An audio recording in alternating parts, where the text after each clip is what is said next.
The next step or step number 5 is to write your assignment. So now you have your outline, you have the structure, you have everything, and now you're ready to write the assignment. So use your outline to write the main points for each and every section. Then write it correctly and according to the marks allotted for every section. You can start with the conclusion so that you know which direction your writing is heading. And as the introduction part is often the hardest to write, so you can leave it till the last. The other thing that you should not do is do not spend too much time writing to make the draft perfect, as that is going to change.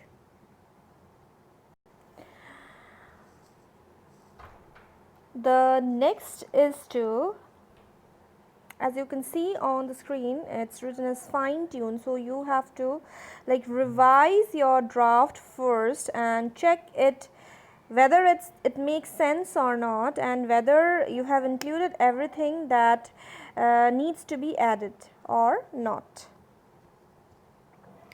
Fine tune the wording and make sure your writing flow is very good. So you need to check your words, the words that you have used, and you need to check down whether whatever you have written, your flow of writing is good enough or not. So now the next thing is to, now you need to make sure that you have to keep different copies of your draft. Why? Because you may want to go back to them again and again. Then compile your bibliography or reference list. You can just leave the writing for a day, read it and fine tune again. Now once you have written your assignment, you can improve it by editing and proofreading. But what you can do is, before that you can just take a break, because the break is going to refresh your mind.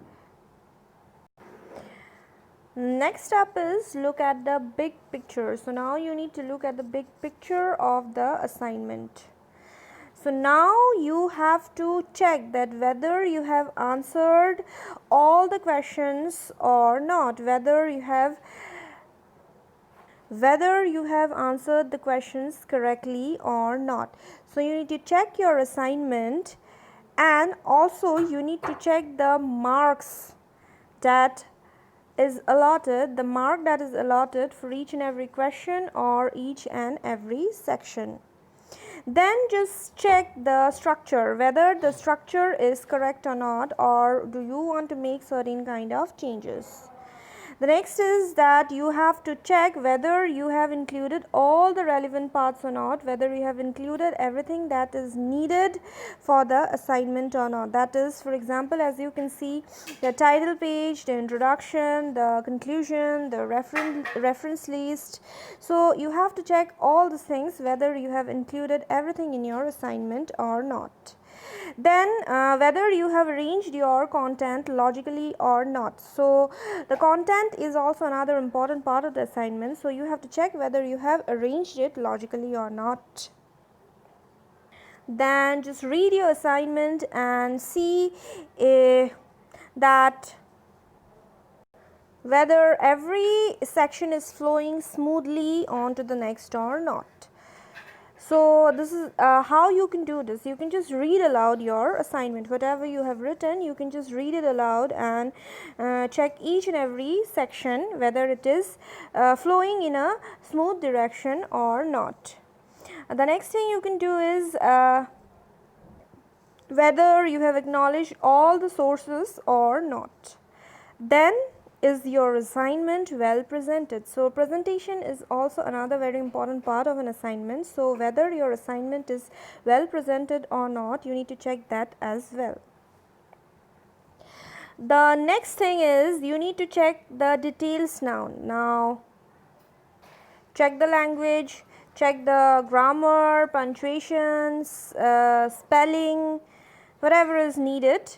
Then check your references, whatever references you have provided, check everything. And the page numbers are also another important part to check on.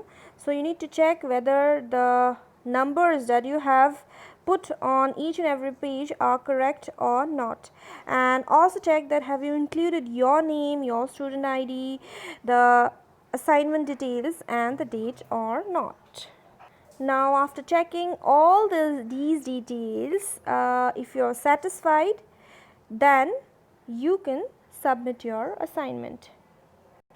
Before I end this video, I would also like to say you one thing, that just see how you want to do the assignment or how you are asked to do the assignment.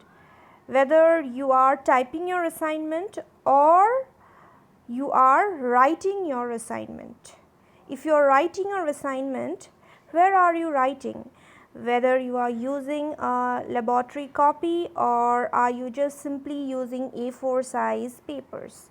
So you need to keep a check on that as well. And if you are confused how to do your assignment, where to write your assignment, whether you need to type your assignment or you need to write down your assignment, if you have a confusion regarding that, please do ask your teacher. Whoever has given the assignment, ask your teacher to just clear that doubt, that whether you need to print your assignment or you need to write down your assignment. So that's all about how you need to write an assignment. I hope this helps. Thank you so much.